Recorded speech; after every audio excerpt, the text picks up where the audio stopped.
Hi, and welcome back. Today we're going to take a look at an introduction to futures contracts, but we're also going to take a look in general at derivatives, how derivative markets work, a little bit about forward contracts. We'll talk about the nature of traders in those markets and a little bit about how those markets work. In the next video in this series, we'll also take a look at options contracts. But for today, we'll start off by looking at what we mean by a derivative contract. Essentially, what is a derivative? The name itself implies that the value is derived from another source, another underlying asset. So a derivative contract doesn't actually provide evidence of ownership of an asset.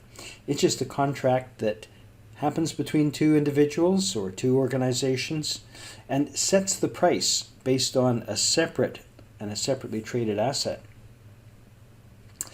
The simplest definition that a derivative is a contract between two or more parties whose value is based on an agreed upon underlying financial asset, perhaps a stock, a commodity like cocoa or gold, or even things like interest rates or indices.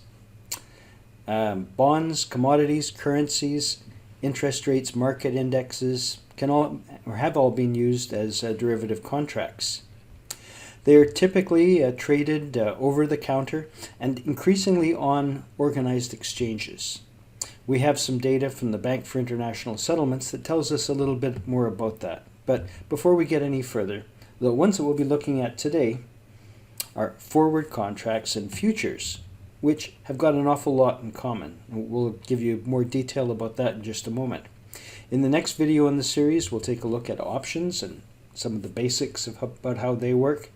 And we can also talk a little bit about things like swaps, warrants, futures options, and so on. In fact, there is no limit to the types of derivative contracts that can be created. They're only limited by the imagination of people who work in the industry.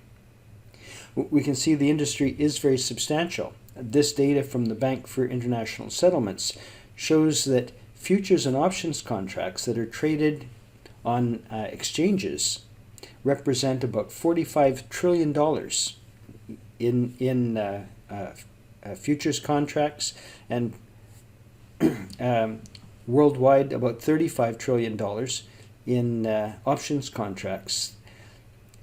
Both markets are quite substantial. They're focused in North America, but just about every place in the world where we have those underlying assets, especially things like agricultural commodities, we have seen the development of exchanges where this trade happens. We also note that there is a total gross market value of over-the-counter assets of about another $12.6 trillion, separate from these numbers.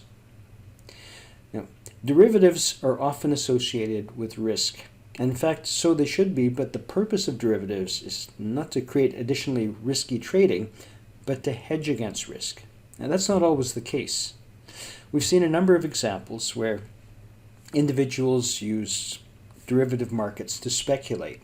In fact, without speculators, the markets would not work because hedgers tend to, hedgers do not complete the market. They don't provide enough activity, enough trading to be able to fill all of the positions.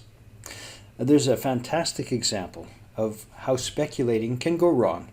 And this comes from a trader by the name of Nick Leeson, who, even though he's not created the largest single loss in derivative markets, has probably created the most famous one.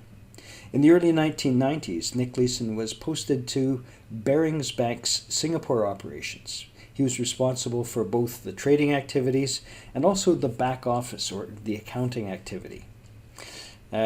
He was building up a team of traders, and one of those traders made a mistake. And Nick found that by using an uncovered position, that essentially by risking some of the bank's money, that he could fix that mistake without having to report it to his bosses.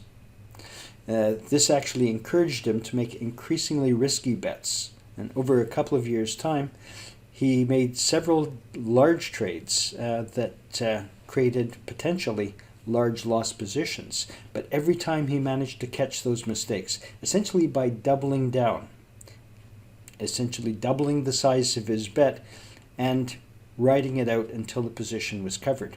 Each instance put his bank at increasing risk.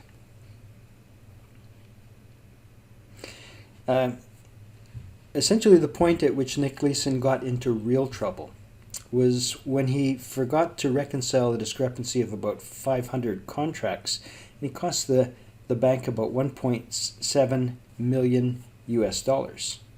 In this case, he also managed to cover his mistake. But beyond that point, things got worse and he spiraled out of control. He essentially got into trouble, or got caught, because of a very large bet that he made around the time of the Kyoto earthquake in 1993. In 1995.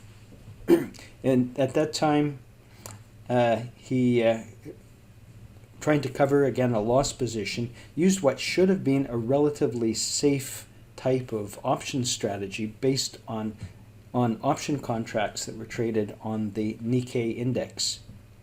However, there was a surprise. The Kyoto earthquake happened the day after he entered into this position, and his relatively safe bet turned out to be incredibly risky. As a result of this, over the next few days, the size of his losses mounted up to the point where he couldn't hide it inside of his trading accounts. Total losses as a result of that one particularly disastrous uncovered trade, about 1.4 billion US dollars, about twice the bank's regulatory capital. So in one stroke, he essentially bankrupted the bank. They did indeed fail after an attempted bailout, and Nick Leeson ended up fleeing from Singapore justice, eventually being arrested in Frankfurt, and was sent to jail for, I think, a total of about 5 years. He's since been let out of jail and has never been near derivatives trading again. Now, the important thing here was that the purpose of Barings Bank was to help its clients and to trade on its clients and to create what were mostly hedged positions, covered positions. But by taking a one-sided bet, essentially buying insurance when he didn't have the underlying asset, he was taking large speculative risks, something that was not really, was definitely not allowed. An example of how hedging works versus how speculation, and indeed something called arbitrage, will follow. A good hedging example, an American company has a certain amount of pound exposure. They have to pay 10 billion pounds for imports from the UK in 3 months' time. A lot can happen to the value of the pound versus the US dollar over that time. So by using US dollars, they buy forward pounds, either in a forward contract or a futures contract, so that when the date for the transaction arrives in 3 months' time, they'll have exactly 10 million pounds. Of course, that means they're locking in any gains or losses that they might have today, so that they will know exactly what the obligation is going to be. Another hedging example, if you already own some shares in a company, say Microsoft, that are currently worth, in this case Microsoft was quoted at $73 a share. Using options contracts, a selling contract could be used to give you cover, because if the price falls below a certain trigger level, certain exercise price, in this case $63, then you'd be guaranteed the difference between the price at which you bought them and that option price, that exercise price. In this case, a contract would be for 100 shares in Microsoft, so you have to buy 10 contracts to have full coverage for 1,000 contracts. But it essentially guaranteed that the value of $73 a share would not change, even if the price fell. Speculation is when we are entering into some kind of a transaction without some kind of an underlying asset. Now, in this case, if we wanted to invest in a stock or take a position in a stock without actually buying the stock, we could do so speculating with options in this particular case. So if we have an investor with $4,000 who feels that Amazon's stock price is going to go up in the next couple months, they could do one of two things. They could go out and buy the shares. So $4,000, say at a current price of $40, would allow them to buy 100 shares in that stock. And if the price went up by $1, they would get $1 times 100, so they would make a $100 possible gain. Another alternative would be to use a call option. If they bought a call option with a strike price of $45, they would only have to pay $2 per share times the 100 shares in the contract. So for $200 per contract, they could buy 20 contracts. And if the price went up more than a certain amount, if it went up to above $45, they could exercise at that price and take a gain of the $5 per share times the number of shares in those contracts. So the alternative strategies in this case go into the underlying asset and get a small amount of gain, or go into the call option and potentially have a much larger amount of gain. The downside, of course, with the call option, that if nothing happens, if the price stays at 40 or 41 or 42, and they don't exercise the option will expire in 2 months' time, and they'll end up having walked away from that investment. So the $4,000 could have yielded a much larger gain by being put into the option strategy. As well as speculating and hedging, investors in options market will invest in order to arbitrage. Our arbitrage essentially is from the German word to work, and arbitrageurs will make a market work, essentially driving it into equilibrium by spotting discrepancies, places where there are mispricings in markets, perhaps between two different markets in different countries, or between a spot market and a derivative market. Here's an example where we have a stock price that's quoted at £100 in London and $172 in New York, essentially giving you the opportunity to buy a stock in New York for $172 that you could sell for $175 in London. Well, you could do that. You could buy it today and you could sell it tomorrow in London. However, prices move over time. So it may be impractical to do that with the physical stock certificates, but you could take a long and a short position in that stock, essentially going long in the market where we have the more expensive stock, and going short where we have the cheaper one. You could also use call options and put options to get the same kind of a strategy. And as more people identify that mispricing because of the currency mismatch, then that will force the market back into equilibrium. So that's a good arbitrage example, an intermarket arbitrage example. Futures contracts, again taking a bit of a step back, are the main focus of today's session. We're going to discuss some of the basics of contracts and how they work and how they're quoted in the press. We'll also take a look at how they're used, some of the relationship between the underlying cash prices or spot prices and futures prices. But before we do any of that, let's take a look at something called a forward contract. There have always been, I think as long as we've had organized commerce, some kind of forward markets, essentially merchants who would provide financing for crops that would be delivered at some point in the future. If you were a farmer in ancient Mesopotamia and you needed a few shekel in order to be able to buy seed, in order to operate through the next planting season, then you could essentially sell your crop forward through that merchant, promising to deliver it at some point in time. That was an organized contract between two individuals, between the farmer and the merchant banker. Essentially, it operates exactly that way today. It's an agreement between a buyer and a seller who agree to complete a transaction with one another at a set point in the future to sell forward that grain, to sell forward that cocoa. The buyer and seller are known to each other in a typical forward contract. So we have got something called counterparty risk, the risk that the other party will not go through. So the word of your counterparty then becomes very important. What makes forward contracts very different from futures contracts is that they're very much customized to that transaction. The delivery day may be a specific date at some point in the future. The volume, the nature of the commodity, the quality of goods, all of this can be customized within the contract. So forward contracts are something that you can actually arrange through a bank, who may agree to create a standardized or customized contract. And the basics of this, essentially, the price at which the trade's going to occur is going to be agreed up front. Now, if I'm agreeing to sell forward 50 tons of cocoa, I'll agree that the price will be based on X dollars per ton for delivery in so many days. That's the forward price.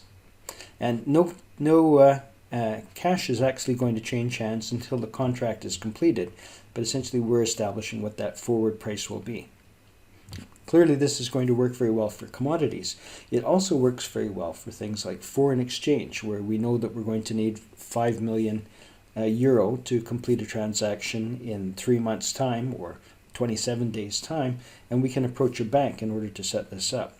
Of course, as mentioned earlier, one of the parties is going to face default risk. If the price falls by an awful lot and the contract is very unattractive to your partner, then it may be that your partner agrees or decides to default on this. Normally, to stop a contract, both parties would have to agree, and in order to make that to cancel the contract, usually there'd be some form of a penalty.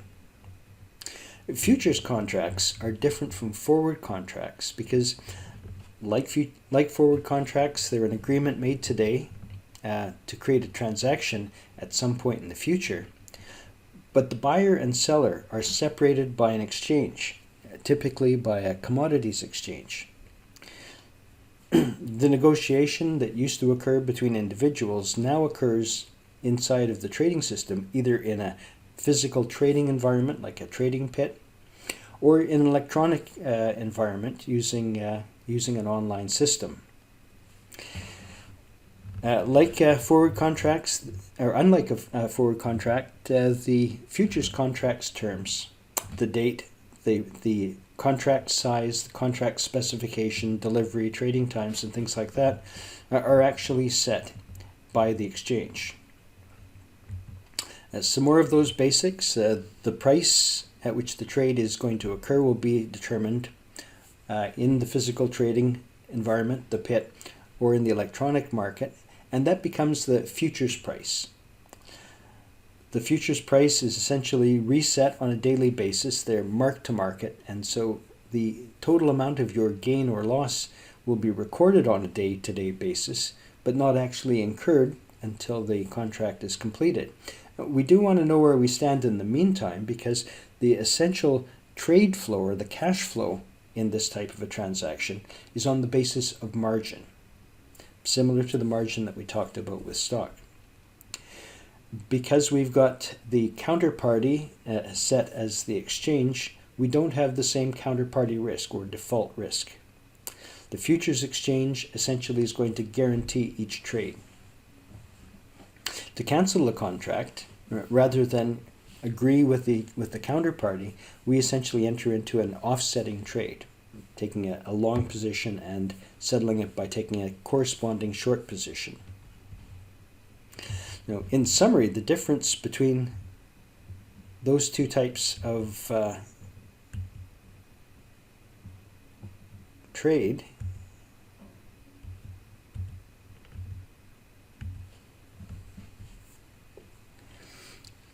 forward contracts are a contract between two parties, where futures contracts are exchange traded.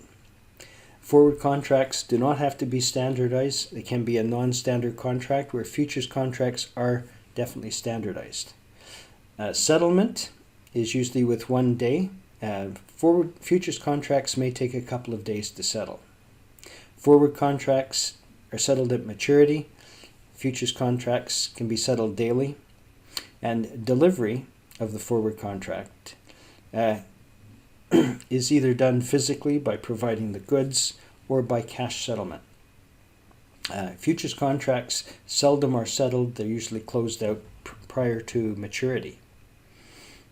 As I mentioned earlier, forward contracts have been used as long as we've had agricultural commodities. We hear of evidence of this going back to ancient Mesopotamia.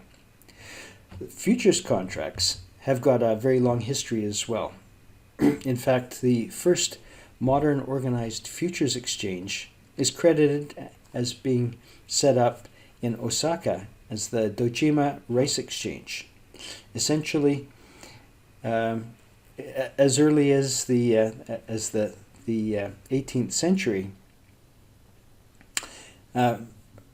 rice and rice pricing was such an important part of commerce within Japan that a single periodic failure could create a complete destabilization of the country's economy.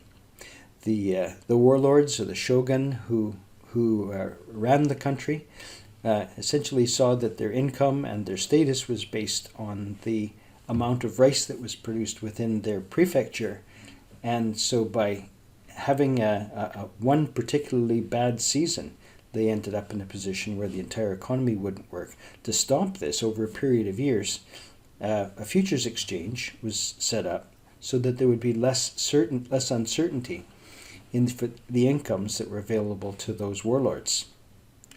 The London Metal Exchange was founded in 1877, although that particular futures market can trace its roots back to perhaps the 16th century, as early as 1571. The Chicago Board of Trade is one of the best-known international exchanges. That was established about 1848, and we saw that other exchanges, including the New York Mercantile Exchange, the Chicago Mercantile Exchange, and even the Winnipeg Exchange, were set up during the early period of colonization in North America. By 2007, we saw the beginning of consolidation of North American exchanges, with the Intercontinental Exchange taking over the New York Mercantile Exchange, and Chicago Board of Trade and Chicago Mercantile Exchange creating the world's largest of the trading bodies. In Canada, we have the Bourse de Montréal, which specializes in derivatives and manages a limited number of financial futures contracts. Now, some of the basics that we need to know about futures contracts: they need to specify at least 5 things. To identify the specific underlying commodity, whether it's corn or gold, the contract size, the maturity date, the delivery or the settlement procedure, if there is actually physical delivery, and how the futures price is going to be recorded. You can see the information about futures contracts provided in a number of sources. Probably the best known includes things like the Wall Street Journal. Just from our textbook, we can see that we have some very specific information about certain types of commodities. In this case, we have got, at the very beginning, a couple of contracts for copper. And there are 2 different types of copper contracts. This is the high-grade copper, and the size of the contract is given as 25,000 pounds, and the price is quoted in dollars per pound. We have no quotation for an April contract, because presumably that one was not traded during that period. For the May contract, we've got an opening price of $2.93, a high price during the day of $2.94, low price of $2.91, and a settlement price of $2.92. Now, that settlement price is not actually the final price of the day, but is calculated by a formula so that nobody comes in at the very last minute and puts in a really high price to distort the statistics. So it's the average of a number of prices during the last part of the trading day. We can see that during that day there was a slight fall in the price of copper, and open interest refers to the number of contracts that are available to be bought or sold during that period. The number of contracts will depend on the amount of interest there are in that particular type of contract. And so for certain commodities, for example, corn that are seasonal, you'll see that there is a large amount of open interest in certain periods. That represents the likely date for the harvest for that particular type of physical commodity. As we look through this particular particular presentation of these prices, you can see there are other types of contract, including things like interest rate contracts, other kinds of commodities, and even some currency contracts. For any one of these contracts, we can see that there is going to be a lot more information that's available. If I wanted information, I probably wouldn't look in the Wall Street Journal. I would go to one of the sources, like the Chicago Mercantile Exchange, who does provide very good quality information right up to date on their website. And for example, here I've got some prices for gold, and it starts off by telling me that there are a number of different contracts that I can buy today. I can buy March 22, April 22, May 22, June, August, and October contracts for gold. I can see from this information that the last price for the March 2022 futures contracts was $19.86 and 80 cents, and that's price per ounce. And I can see what the trading behavior was like during the day. I've got information about high, low prices, and of course the settlement price. And I've also got the amount of traded volume. On this page, I haven't got the open interest. That would be available on another page under volume and open interest. Now, if I'm interested in one of those particular contracts, I need to know much more about it. For example, what is the contract size? I know the measurement size is an ounce, and they're quoting 1 ounce that's traded on a particular spot trading site. The size of a contract is 100 ounces. So if I entered into one contract, the total amount of exposure that I would have would be 100 times the 1 ounce at $1,992. So that gives you a little bit about the background, a little bit about how it's reported. We don't go into a lot of detail into how the trades are actually conducted at this point. Well, why do people use futures contracts? Essentially, futures contracts allow us to produce some certainty in a world with a lot of uncertainty. If a farmer needs to know that they'll get a minimum price per ton for the corn or the soybean that they're selling, then they can use futures markets to lock in a return, so that if the price falls between the time that they enter into the contract and their harvest, they'll have a certain amount of certainty. It's a relatively efficient way of doing this because it provides some kind of certainty essentially at zero cost. And that's because they say this is a zero-sum game. Whatever the buyer is going to earn in excess, the seller is going to lose in excess. And if you've already got that exposure, then essentially you're buying insurance for free. The gains realized by the buyer offset by losses realized by the seller. The futures contracts, futures exchanges, when they mark to market, the gains and the losses of buyers and sellers are essentially keeping track of how those gains and losses are measured. As mentioned earlier, we have hedgers who are using futures contracts to offset pre-existing positions. The farmer who's producing cocoa beans is guaranteeing the minimum amount of revenue. And on the other side of the contract, we may have a chocolate manufacturer who is guaranteeing the maximum cost of the cocoa that they're going to need for the next 3 months of operations. So typically in a hedging market, we've got a match of people who are naturally long, the farmers, in the underlying asset, and people who are naturally short and buying in that same asset. That's not a perfect market, and so we need to be able to have speculators and arbitrageurs to be able to complete the market. Speculators typically absorb a lot of the extra risk, and that's what they're in the market for, to create extra gains by buying into extra risk. Now, a couple of other terms we need to understand in order to see how futures markets work.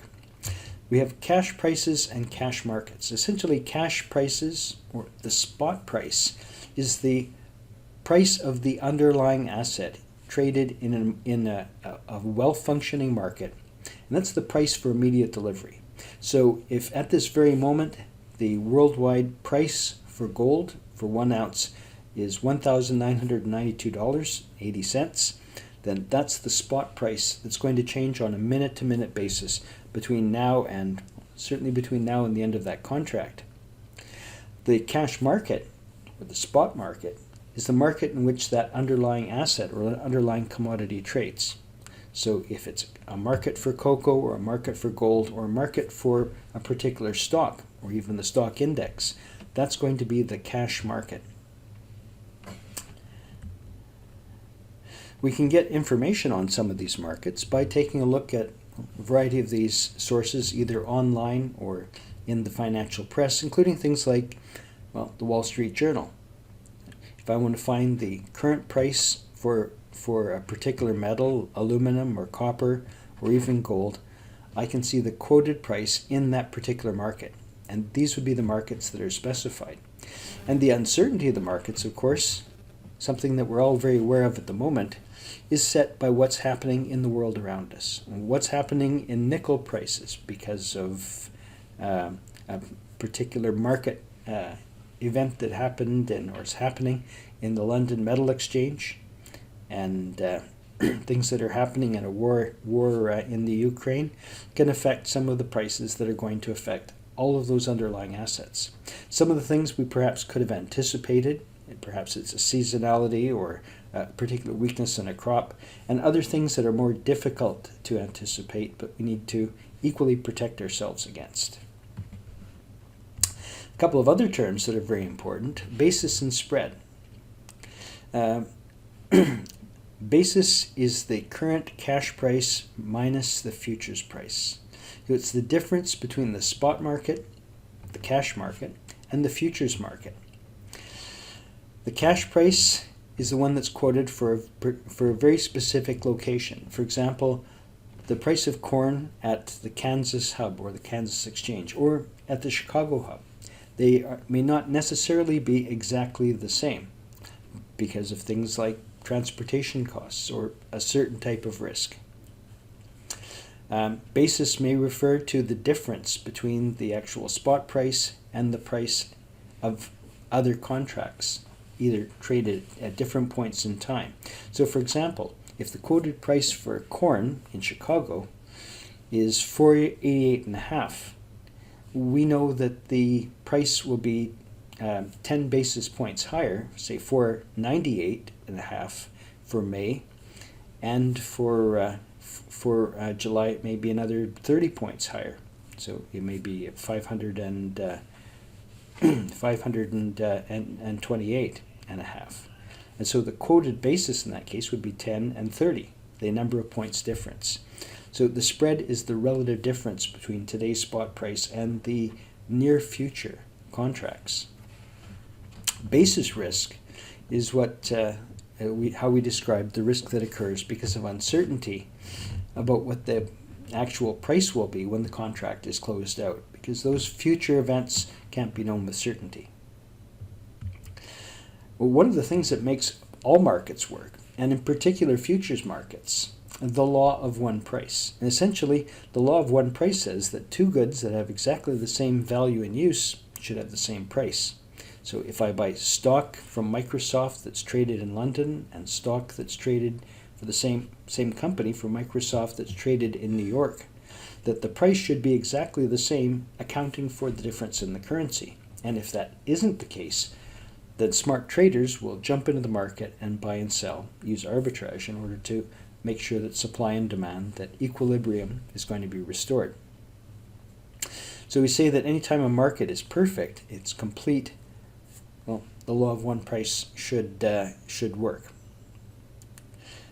The basis risk essentially will differ depending on the different cash price that's used. So the difference between Kansas versus Chicago spot price of corn. And in that case, the only difference that we'd expect to see in a normal market would be the cost of transportation. We see that some markets are also naturally constructed a little bit differently. We have normal markets and inverted markets. In a normal market, the price for distant contracts is typically greater, distant in the future, is greater than the price for nearby contracts. So the longer into the future we have to wait for delivery, the greater the price. Some things like corn, that might not always be the case because of, well, you've got a seasonal delivery of crops. Inverted markets are ones in which distant contracts may be less than the price for a nearby contract. Perhaps there's going to be a value in holding on to an asset because of uncertainty. Perhaps holding on to oil in an uncertain market because of something called convenience yield. Convergence suggests that all of the prices are going to converge to the spot price at expiration. So if we know the spot price for delivery in 90 days' time is $1,200, then it may be $1,400 today, but by the time we get to the end of the contract, it will move closer to that convergence. Now, a couple of other special examples of futures contracts. We have stock indices, and it runs pretty much the way that it sounds. It's an index based on the quoted index value. So if we have a value of 14,000 for the current stock price value, that will be the number that will be used to set the futures contract. There are contracts that are available for just about every index that you can imagine, including things, of course, like Standard & Poor's 500, the Dow Jones Industrial Average, the Toronto Stock Index. Of course, it's difficult to physically deliver all of the stocks that are in the index, so typically these type of contracts are settled by cash or settled by an opposing trade before the end of the contract life. When the contract expires, there can't be delivery of shares, so the positions are marked to market at the final quoted price, and then the difference is settled in cash. There are a number of uses of stock index options, including things like index arbitrage. Essentially, trading stock index futures and the underlying stocks to exploit deviations from the spot market, to take advantage of some imparity or inequilibrium in those markets. It's often done through program trading, essentially computer trading, because those differences might actually be too small to spot. So if you have the opportunity to buy all of the stocks in the index and use that to trade against a perceived weakness in the calculation of the index, then you could do that. In summary then, derivatives are a very broad set of contract-based instruments, and each has a claim against a counterparty rather than an asset. If you buy shares in Microsoft, you have a claim against the balance sheet, against the assets of Microsoft. Not so if you're buying gold. You only have a claim against your counterparty, the person who's selling it. Futures contracts and futures markets are typically either over the counter or increasingly through organized exchanges. Today we took a look at some of the basic features of forwards and futures contracts. We also discussed the nature of hedgers, speculators, and arbitrageurs. And some of the basic features of futures contracts were discussed, including contract specification, pricing, and markets. In the next session, we'll have another, again, brief introduction to options. I look forward to seeing you then.